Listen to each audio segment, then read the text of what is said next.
Good morning student, welcome to my channel. बेटा आज हम करेंगे क्लास 10th की साइंस की वर्कशीट करेंगे, वर्कशीट नंबर 60 जो कि आपके 25 नवंबर की है। चलिए स्टार्ट करते हैं। आज की वर्कशीट में हम पढ़ेंगे वायुमंडल अपवर्तन। अपवर्तन के बारे में हम पढ़ चुके हैं।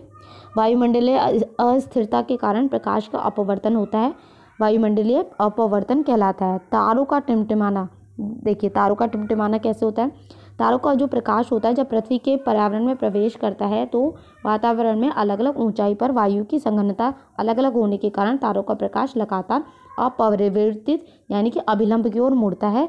इसके कारण तारों को आभासी स्थिति होने के कारण होने की वास्तविक स्थिति से थोड़ा ऊपर होता है। यानी कि इसका मतलब क्या है कि जो प्रकाश है, ठीक है, तो जो आपका वातावरण है उसमें वायु है, बहुत सारी वायु है, उन सब की वजह से क्या होता है, जो प्रकाश होता है वो चेंज हो जाता है, ठीक है, अपवर्तित हो जाता है। अपवर्तित हो जाता है। अपवर्तित होने के बाद क्या होता है, जो तारे हैं जो उनकी आभासी स्थिति होती है, जो उनकी एक्चुअल स्थिति होती है, ठीक है, वो वहाँ ना दिख के वो कहीं और दिखता है। यानी कि आभासी स्थिति तारों की वास्तविक स्थिति से थोड़ा ऊपर होती है। यानी कि अगर तारे यहाँ पे हैं रियल में, तो जो उसकी आभासी स्थिति होगी यानी कि जो हमें दिख रहा है वो हमें ऊपर दिखेगा, ठीक है, रियल जो इसकी इमेज होगी उससे ऊपर दिखेगा।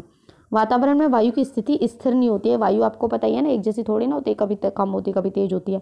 वातावरण में वायु सदैव कम या ज़्यादा गति से चलती रहती है। इस कारण से वायु की संघनता बदलती रहती है, जिससे पृथ्वी तक पहुंचने वाले तारों के में प्रकाश कम या ज़्यादा होता रहता है, ठीक है। वायु की वजह से उनका प्रकाश कम या ज़्यादा होता है। और तारों के टिमटिमाने के दो कारण हैं। वायुमंडलीय अपवर्तन के कारण तारों की आभासी व वास्तविक स्थिति में अंतर, यानी कि हमें दिख कहीं रहा है और है कहीं। वायुमंडलीय अपवर्तन के कारण पृथ्वी पर पहुंचने वाले तारों के प्रकाश की मात्रा में परिवर्तन जो लाइट है उसमें चेंज होता रहता है। ग्रह इसलिए नहीं टिमटिमाते क्योंकि ग्रह तारों की अपेक्षा पृथ्वी के अधिक पास में होते हैं और ग्रहों में पृथ्वी पर आने वाले प्रकाश की मात्रा औसतन एक समान ही रहती है, इसलिए वो चमकते नहीं हैं।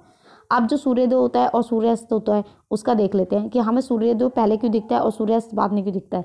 जिस प्रकार तारों की आभासी और वास्तविक स्थिति में अंतर होता है, उसी प्रकार अग्रिम सूर्योदय और विलंबित सूर्यास्त के कारण का भी पता लगाने का प्रयास करें। यानी कि ये कह रहे हैं कि जैसे स्टार जो होते हैं जो जिस पोजीशन पर होते हैं उस पर नहीं दिखते, हमें कहीं और दिखते हैं। ऐसे क्या होता है, जो सूर्योदय होता है हमें वो दिखता है, वो जिस टाइम पे सूर्योदय होता है वो उस टाइम पे नहीं दिखता है। ऐसे सूर्यास्त भी हमें अलग दिखता है, ठीक है। उनका भी टाइम जो वास्तविक वाला होता है, जो रियल वाला होता है, वो नहीं देख पाते हैं।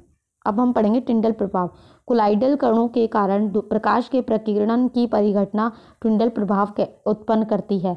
देखिए टिंडल प्रभाव का कैसे, कि अगर आप एक बिल्कुल बंद रूम में बैठे हुए हैं, बिल्कुल ब्लैक लाइट ऑफ है और दीवार में कहीं एक छेद है, तो क्या होगा, वहाँ से लाइट नजर आएगी। ये देखिए लाइट नजर आएगी, तो इसको हम कहते हैं टिंडल इफेक्ट। अब ये टिंडल इफेक्ट होता है किसकी वजह से, कोलाइडली कणों की वजह से होता है, ठीक है। तो कोलाइडल कणों की वजह से होता है। प्रकाश का प्रकीर्णन यानी कि माध्यम से उपस्थित कोलाइडल के कणों द्वारा प्रकाश का फैलाव। अब जो लाइट है ये फैलती जाएगी, तो ये फैलना जो कहलाता है वो कहलाता है प्रकाश का प्रकीर्णन, ठीक है। आकाश का नीला रंग हमें क्यों नजर आता है, वास्तव में ऊपर भाग में गैस और वाष्प के सूक्ष्म कण उपस्थित होते हैं ना यहाँ पे। तो ये कण अपने छोटे आकार के कारण सूर्य के प्रकाश में से मुख्यतः नीले प्रकाश का प्रकीर्णन करते हैं।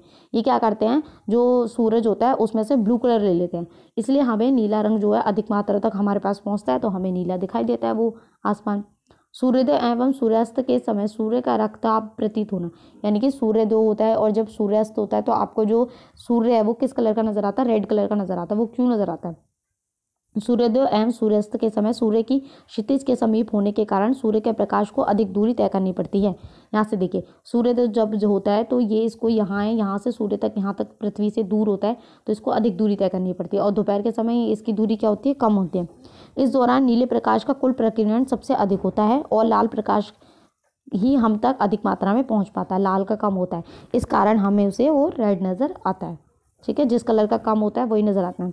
लाल प्रकाश का प्रकीर्णन सबसे कम होता है, इस कारण साइन बोर्ड लाल रंग का होता है। टिंडल प्रभाव के दो उदाहरण बताइए। देखिए टिंडल प्रभाव के दो उदाहरण आप यही लिख सकते हैं। पहला जो मैंने बताया कि बंद कमरे में और एक आपके कमरे में छेद है, दीवार में होल है, एक ये हो जाएगा टिंडल इफेक्ट। दूसरा हो जाएगा जो सिनेमा घरों में जो प्रोजेक्टर यूज़ करते हैं ना, जिससे आप मूवी देखते हैं, सिनेमा हॉल में देखा होगा आपने, बिल्कुल अंधेरा होता है, तो प्रोजेक्टर की वजह से हम मूवी देख पाते हैं, तो वो भी आपका टिंडल इफेक्ट का एग्जाम्पल हो जाएगा। मैं भी आंसर्स बता दूंगी बेटा ढंग से। थर्ड है बादल श्वेत क्यों दिखाई देता है, यही इसका भी यही रीज़न है कि जो आपकी एयर है उसमें बहुत सारी गैसेज होती हैं और वाष्प कण होते हैं, तो वो सिर्फ सारे कलर्स को ऑब्जर्व कर लेते हैं, तो हमें वाइट कलर नज़र आता है। तारे टिमटिमाते हैं क्योंकि, क्यों टिमटिमाते हैं भाई तारे? तारे टिमटिमाते हैं आपके वायुमंडलीय अपवर्तन के कारण। ठीक है, तो फोर्थ का आंसर आप लिखेंगे वायुमंडल अपवर्तन, लिख लेंगे आप यहाँ पे। चलिए मैं यहाँ पे लिख ही देती हूँ, वायुमंडलीय अपवर्तन। ठीक है, अब हम सेकंड और थर्ड आंसर देख लेते हैं। टिंडल प्रभाव के 2 उदाहरण और बादल श्वेत क्यों दिखाई देते हैं का क्वेश्चन था। क्वेश्चन नंबर 2, इसका आंसर यह है कि अंधेरे कमरे में प्रकाश के पुंज पथ में धूल के कोलाइडल कण चमकते हुए दिखाई देते हैं। सिनेमा हॉल में प्रोजेक्टर द्वारा जब पर्दे पर प्रकाश पुंज डाला जाता है तो प्रकाश पुंज का पथ चमकीला दिखाई देता है। तो ये बेटा 2 आपके एग्जाम्पल हो गए। थर्ड एग्जाम्पल आप ये भी लिख सकते हैं कि जो घने जंगल होते हैं ना, बहुत ही ज़्यादा घने जंगल जो होते हैं, तो उनमें जो सूर्य का प्रकाश आता है वो भी एक टिंडल आपका जो इफेक्ट है उसका एग्जाम्पल हो जाएगा। ठीक है, क्वेश्चन थर्ड हो गया। सेकंड हो गया ये आपका, बादल सफ़ेद क्यों दिखाई देते हैं। तो ये थर्ड का है कि दरअसल बादलों में मौजूद पानी की बूंदें सूर्य से निकलने वाली किरणों के सभी रंगों को परावर्तित कर देती हैं, रिफ्लेक्ट कर देती हैं, वापस भेज देती है, और किरणें कई भागों में बंटकर बिखर जाती हैं, जिस कारण बाकी कोई रंग दिखाई नहीं देता है और इस कारण बादलों में सिर्फ सफ़ेद रंग बच जाता है और हमें बादल सफ़ेद रंग के नज़र आते हैं। ठीक है, जब सारे रंग एब्जॉर्ब हो जाते हैं तो हमें तभी वो कलर हमें तभी नज़र आता है। ठीक है, वाइट कलर जब नज़र आता है जब सारे रंग एब्जॉर्ब हो जाते हैं। चलिए, तो यहाँ पे आपकी वर्कशीट कंप्लीट होती है। आई होप आपको अच्छे से समझ में आई हो। तो प्लीज़ चैनल को लाइक करें, सब्सक्राइब करें, कमेंट करें। Thank you.